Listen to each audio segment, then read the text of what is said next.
से जुड़ा हुआ ये पूरा मामला है। इल्तिजा मुफ्ती ने हाई कोर्ट का दरवाजा एक बार फिर खटखटाया है। सशर्त पासपोर्ट जारी किए जाने के इस फैसले को उन्होंने चुनौती दी है। इल्तिजा की याचिका पर कोर्ट ने एक नोटिस जारी किया है। कोर्ट ने संबंधित विभाग से 2 सप्ताह में इसका जवाब मांगा है। तो इस बड़े मामले पर बड़ा अपडेट आपको बता रहे हैं और इसी के साथ इल्तिजा मुफ्ती खुद हमारे साथ फोन लाइन पर मौजूद हैं। इल्तिजा जी, बहुत शुक्रिया न्यूज 18 को महत्वपूर्ण समय देने के लिए, लेकिन सबसे पहले आपकी प्रतिक्रिया इस पूरे मामले पर चाहूंगी।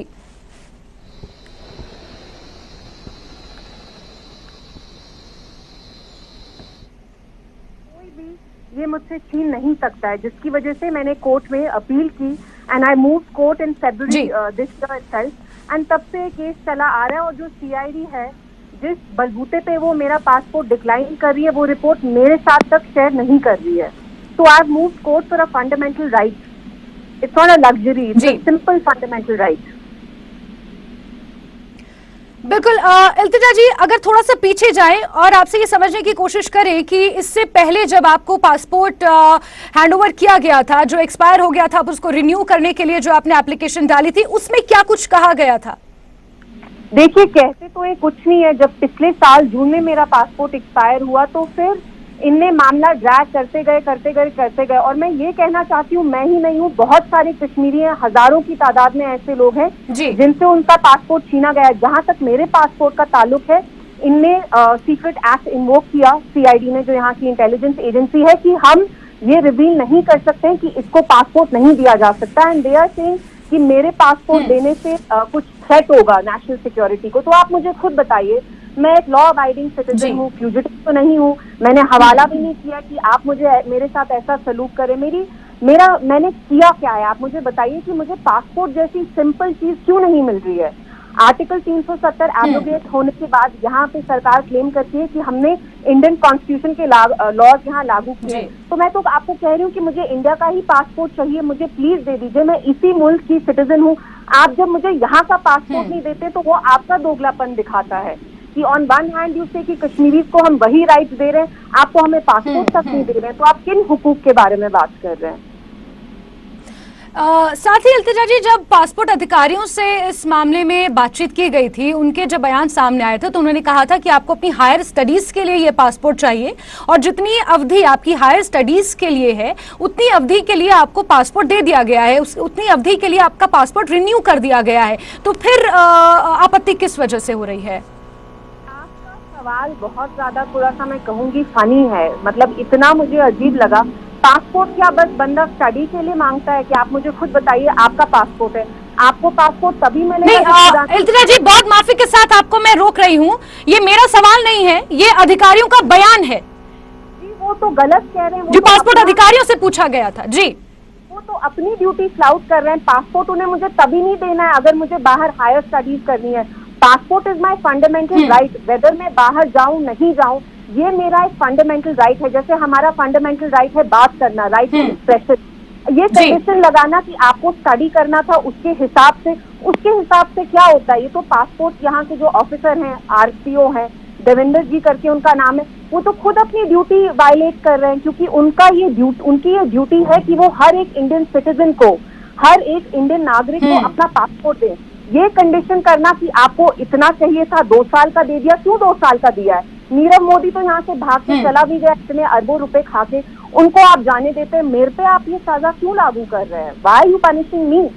तो वो तो खुद देवेंद्र जी अपनी ड्यूटी फ्लाउट कर रहे हैं। उनकी ये ड्यूटी है कि वो मुझे फुल 10 साल का पासपोर्ट दे। जब महबूबा जी को भी अब 3 साल बाद 10 साल का पासपोर्ट मिला है, तो मेरा पासपोर्ट क्यों रोका जा रहा है? तो अब जिस तरीके से आपने जी मुझे 2 साल का पासपोर्ट देना है या 10 साल का पासपोर्ट देना है? बिल्कुल इल्तिजा जी, और अब जिस तरीके से एक बार फिर आपने हाई कोर्ट का दरवाजा इसको लेकर खटखटाया है, what are you expecting next? I am expecting justice and I am not just expecting justice for myself. जैसा मैंने आपको कहा, सीआईडी ने खुद एडमिट किया है कि बहुत सारे ऐसे लोग हैं, 1% ऑफ पॉपुलेशन इन कश्मीर है जिनका वो पासपोर्ट वेरिफिकेशन कैंसिल किया है। तो किस नाते पे आपने, किस बलबूते पे आपने हम सब लोगों का पासपोर्ट आप हमें डिनाई कर रहे हैं? हम तो आपको कह रहे हैं कि हम यहाँ के सिटीजन है, इंडियन सिटीजन है। आप खुद कहते हैं यहाँ इंडिया की कॉन्स्टिट्यूशन लागू होती है, तो पासपोर्ट क्यों नहीं दे रहे हैं आप? But I expect the honourable judiciary, जिनमें मेरी ग्रैंड मदर हैं जो 80 साल की लेडी हैं, उनका भी पासपोर्ट रोका गया, उनके केस में भी justice the judiciary had to step इन।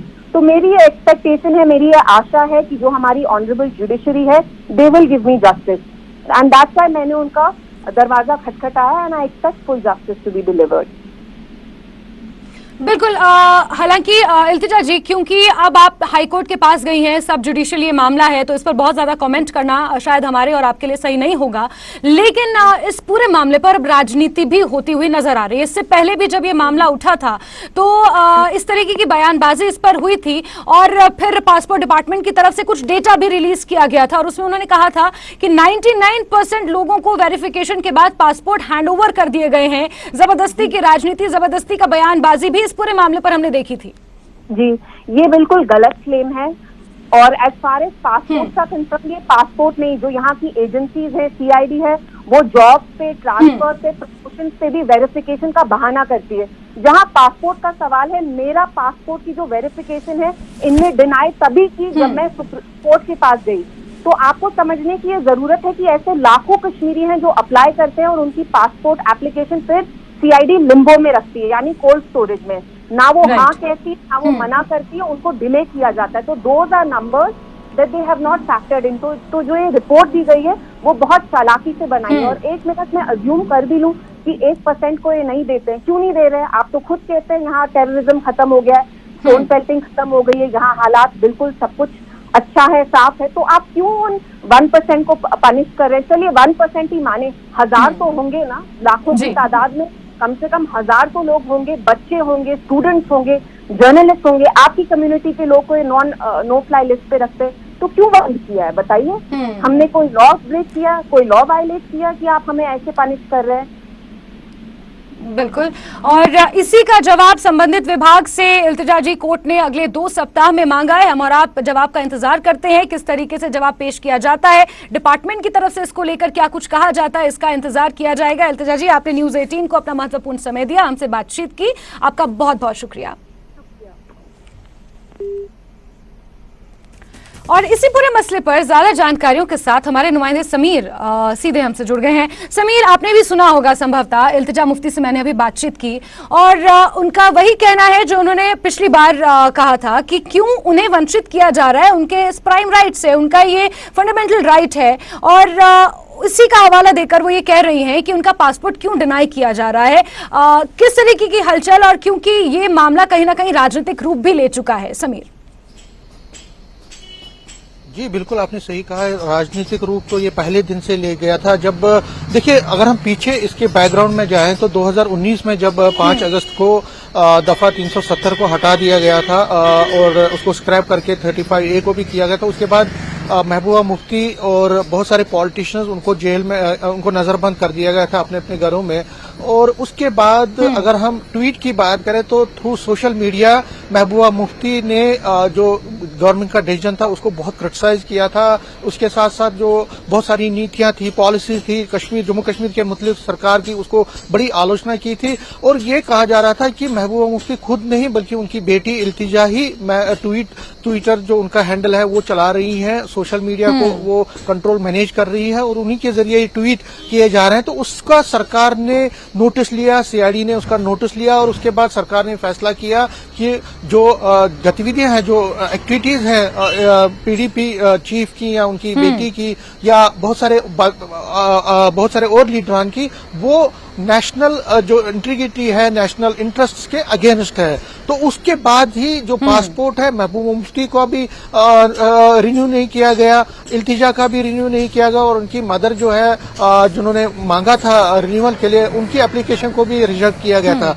मामला कोर्ट में पहुंचा। महबूबा मुफ्ती को अभी कुछ ही दिन पहले एक बड़ी राहत मिली दिल्ली हाई कोर्ट से, जब उनका जो पासपोर्ट है उसको रिन्यू कर दिया गया, 32 तक उनको 10 साल की वैलिडिटी मिली। लेकिन इल्तिजा मुफ्ती का जहां तक ताल्लुक है, उनको भी पासपोर्ट रिन्यू किया गया, लेकिन सिर्फ 2 साल के लिए, और सिर्फ उनको बाहर एक ही कंट्री में ट्रैवल करने की इजाजत दी गई, वो थी यूएई कि आपको अगर स्टडीज के लिए जाना है तो आप यूएई जा सकती है। बिल्कुल 2 साल समीर, की और वैलिडिटी आपको। यही मसला है, यही एक मुद्दा है जिसको लेकर इल्तिजा मुफ्ती नाराज हैं, और इल्तिजा मुफ्ती इसी को लेकर सवाल बार बार खड़े कर रही हैं, और इसी को लेकर कोर्ट में भी संभवतः उन्होंने इसी को लेकर याचिका भी लगाई है एक बार फिर कि सिर्फ एक ही कंट्री में ट्रैवल करने के लिए, और वो भी सिर्फ 2 साल के लिए, जितना उनकी मास्टर्स हैं, जितनी उनकी हायर स्टडीज है, उसके लिए सिर्फ उन्हें वो पासपोर्ट अलाउ किया गया है, और इसी से वो नाराज है।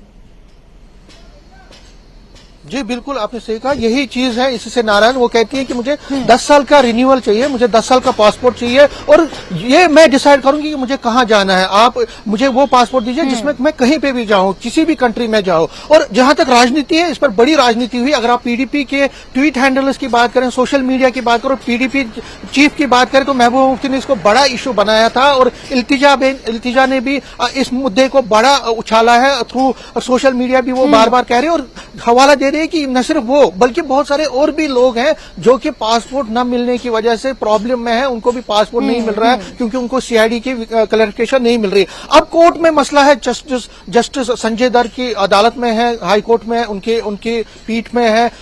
जो डिप्टी सॉलिसिटर जनरल है उनको बोला गया है कि 2 हफ्ते तक वो जवाब दे कि आखिर क्यों उनको नोटिस दी गई है कि आखिर इल्तिजा को क्यों। बिल्कुल समीर, लेकिन यहाँ पर देखिए एक चीज समझने वाली होगी कि 2 हफ्ते में जवाब तो मांगा गया है, लेकिन एक ऐसा पॉइंट है जिसे हम और आप मिस नहीं कर सकते, वो ऑफिशियल सीक्रेट एक्ट 1923 जो सीआईडी ने हाल ही में छानबीन की थी, और ऑफिशियल सीक्रेट एक्ट में कुछ ऐसी बातें कही गई थी, अब वो सार्वजनिक नहीं हो सकती, वो इस एक्ट के क्लॉज हैं। उस चीज को हम दरकिनार नहीं कर सकते हैं, तो फिर कैसे इस पूरे मामले पर सुनवाई आगे बढ़ेगी और किस तरीके से जवाब इस पूरे मामले पर रखा जाएगा, ये भी अपने आप में देखना काफी महत्वपूर्ण होगा।